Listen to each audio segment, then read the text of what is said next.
Chennai ECR சாலையில் பெண்களை காரில் துரத்திய சம்பவத்தில் கைது செய்யப்பட்ட சந்தோஷிற்கு போலீஸ் காவல் வழங்க நீதிமன்றம் மறுப்பு தெரிவித்திருக்கிறது.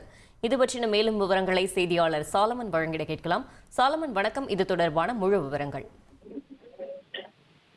ஈசிஆரில் நள்ளிரவில் பெண்கள் காரை துரத்திய வீடியோ காட்சிகள் கடந்த சில நாட்களுக்கு முன்னதாக சமூக வலைதளங்கள்ல வைரலாகி பெரும் அதிர்வலை ஏற்படுத்தியது. குறிப்பாக இந்த சம்பவம் தொடர்பாக காணத்தூர் போலீசார் பிரிவின் கீழே வழக்கு பதிவு செய்து இந்த சம்பவம் தொடர்பாக சந்தோஷ், தமிழ்குமரன், அஸ்வின், சந்துரு ஆகிய 5 பேரை கைது செய்து விசாரணை மேற்கொண்டு வந்த நிலையில இதுல முக்கிய நபராக பார்க்கப்பட்ட சந்துருவிடம் நடத்தப்பட்ட விசாரணையில சந்தோஷ் என்பவர் தான் இதுல முக்கிய நபராக செயல்பட்டதாக அவர் வாக்குமூலம் அளித்தார். குறிப்பாக அவர் கூறியதின் அடிப்படையிலேயே தாங்கள் அந்த பெண்களின் காரை துரத்தியதாகவும் அவர் அறிவுரையின் பேரிலே நாங்கள் கார்ல கட்சி கொடியை பொருத்தியதாகவும் தகவல் தெரிவித்தனர்.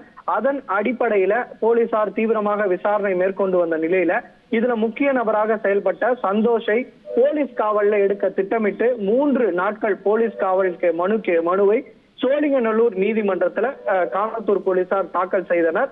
அதன் அடிப்படையில நேற்று இதன் மீதான விசாரணை மேஜிஸ்ட்ரேட் முன்னிலையில் நடைபெற்ற போது இதற்கு போலீஸ் காவல் சந்தோஷுக்கு போலீஸ் காவல் வழங்கப்படவில்லை. இந்த மனு மறுக்கு நீதிமன்றம் உத்தரவிட்டது.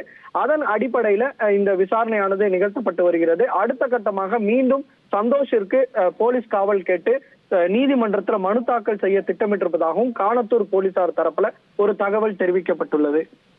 தகவல்களுக்கு நன்றி சாலமன்.